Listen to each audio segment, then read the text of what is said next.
Joseph from San Antonio.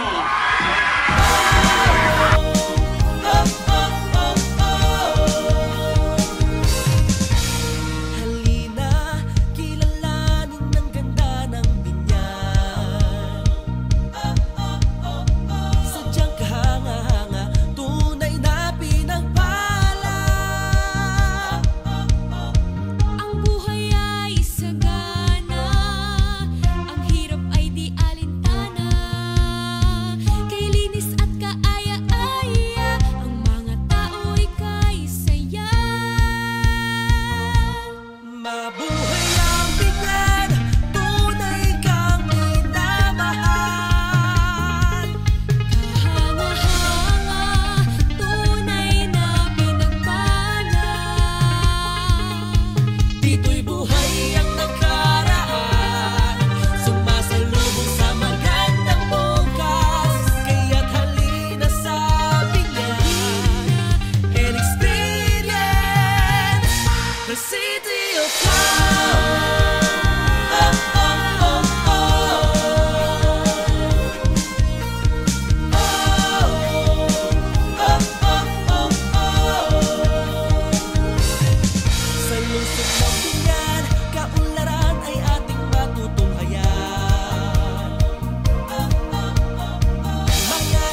number 3. You may now pick your question.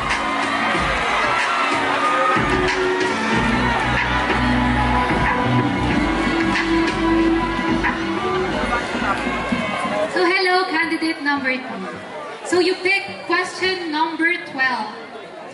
With the rise of online learning and digital classrooms, what do you think are the biggest challenges and opportunities for students in the Philippines to get quality education? Again, sa pag-usbong ng online learning at digital class, ano sa tingin mo ang mga pinakamalaking hamon at oportunidad para sa mga estudyante dito sa Pilipinas na makakuha ng magandang kalidad na edukasyon?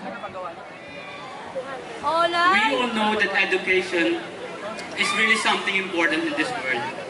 And as an advocate of quality education, in accordance with United Nations Sustainable Development Goals number 4, it is very important that we prioritize our education because life without education is difficult and opportunities is limited.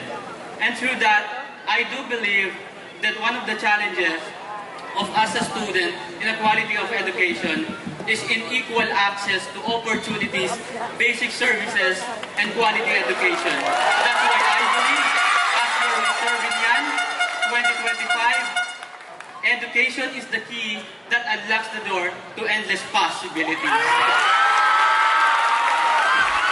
Thank you so much, Mr. Binyan, candidate number 2.